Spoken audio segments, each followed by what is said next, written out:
Is Ether a commodity or a security? And again, it depends on the facts and the law, and if there's a group of individuals. I'm asking you about the facts and the law sitting in your seat and the judgment you are making. And so, Mr. Chair, I think you would not want me to prejudge because I'm also. But you have prejudged on this. You've taken 50 enforcement actions. We're finding out as we go, as you file suit, as people get Wells notices on what is a security in your view, in your agency's view. I'm asking you a very simple question about the second largest digital asset. What is your view? Welcome to the Daily Coin. In today's video, we will look at Gary Gensler's recent testimony at the Financial Services hearing on April 18, 2023. Ether, the digital currency of Ethereum, one of the most popular digital assets, is the subject of debate among regulators about whether it should be classified as a commodity or a security. The SEC Corporation Finance Director Bill Hinman said in 2018 that he believed Ether was not a security. In contrast, the State Attorney General of New York asserted in a court filing last month that Ether is a security. CFTC Chair Benham expressed his view that Ether is a commodity. However, the head of the SEC, Gary Gensler, was not willing to give a straightforward answer on the matter. He acknowledged that all securities are commodities under the Commodity and Exchange Act, but he agreed that a security cannot be both an excluded commodity and an included commodity. When asked specifically if Ether is a commodity or a security, Gensler said that it depends on the facts and the law. He argued that it wouldn't be appropriate to prejudge without considering the specific circumstances. The lack of clarity about how to classify Ether has caused confusion in the market, with some arguing that it hinders innovation and consumer protection. Before we get into the video, please comment and subscribe to our small channel as this makes the YouTube algorithm push our video to a wider audience. Now let's hear what Gary has to say.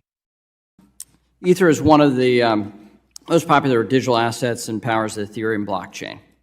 Back in 2018, then SEC Corporation Finance Director Bill Hinman stated that he believed Ether was not a security. Last month, CFTC Chair Benham expressed his view that Ether is a commodity. The State Attorney General of New York asserted in a court filing last month that Ether is a security. Clearly, an asset cannot be both a commodity and a security. Do you agree?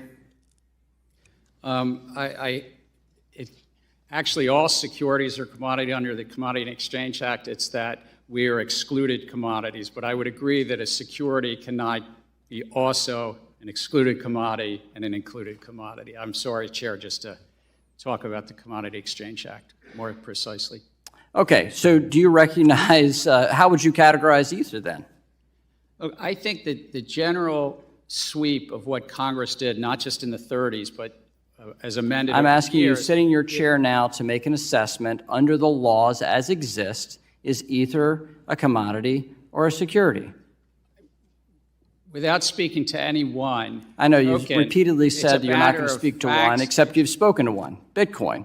So I'm asking you to speak to a second one, the second largest market cap here. And speaking to the tokens, there's 10 to 12,000. If there's a group of entrepreneurs in the middle, asking about one. The public is anticipating a profit based on the. I'm asking you a specific question, Chair Gensler.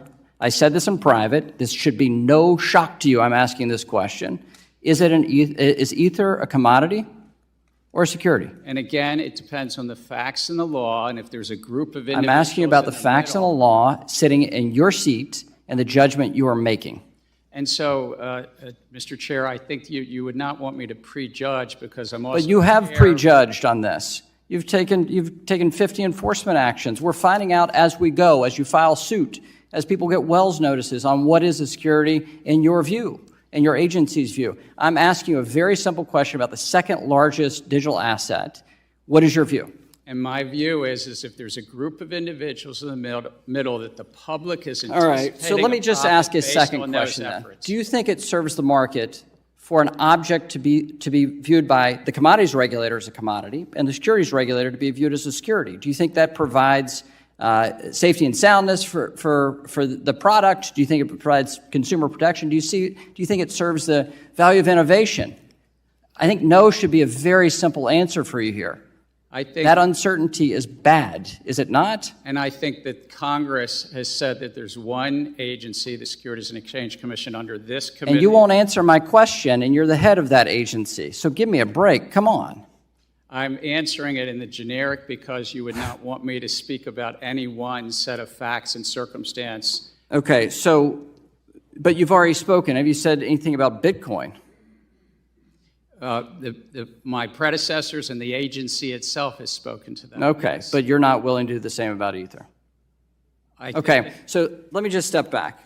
There's a lack of clarity here in the marketplace. Can you at least agree to that? I think that the clarity is there. The law is clear. All that right. There's a group So of individuals let me be explicit about this. The market doesn't see it. Your regulatory actions and the CFTC's regulatory actions say that there's a great deal of uncertainty here. It is the intention of this committee to fix that uncertainty and actually provide a sound legal basis for this. During the same hearing, Representative Tom Emmer questions Gary Gensler, the chair of the SEC, about the difficulty for the digital asset industry to access financial products and services in the United States. The representative asks how many rules the SEC has finalized to accommodate the regulatory framework for the digital asset industry, to which Gensler responds with 0. Emmer then asks how many enforcement actions the SEC has levied against digital asset companies during Gensler's tenure, to which he responds with around 40 or 50. The representative brings up the collapse of FTX and Terra Luna and questions Gensler about his meetings with them prior to their collapse. The representative also questions Gensler about his public statements and whether they serve as the official position of the SEC.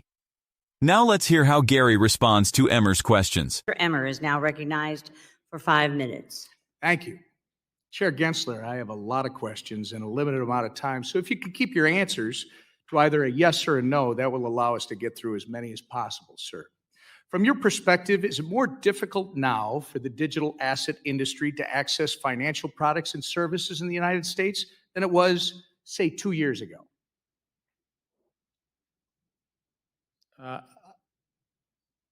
Sir, I'm not running one of those businesses. If they came into compliance, I think Reclaiming my time. The answer, sir, is yes. Do you think you and the SEC have had a role to play in that?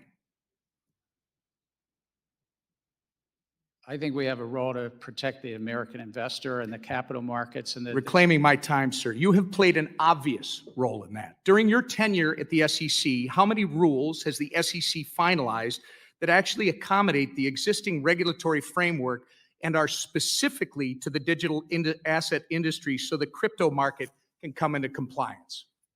It's our rule books that are on the books for years, so we have not finalized any new rule specifically with regard to crypto. We've proposed some things in best execution. We've also...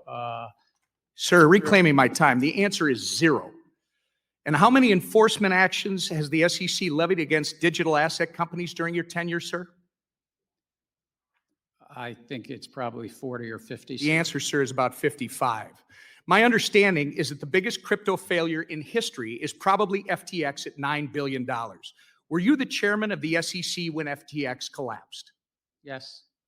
And how many times did you meet with FTX prior to their collapse? I think my public record shows 2. You met it with FTX at least twice. And arguably, the second biggest crypto failure in history was Terra Luna. Who was the chairman of the SEC when Terra Luna collapsed, sir? We had brought... You were, sir. Reclaiming my time, you were. There are 5 members on the commission. Do you believe your speeches and interviews are to serve as the official position of the SEC? I can only speak for myself when I'm speaking. Again, sir, in a statement on the SEC website, you are quoted saying, the Kraken staking as a service enforcement action should make clear to the marketplace that staking as a service providers must register.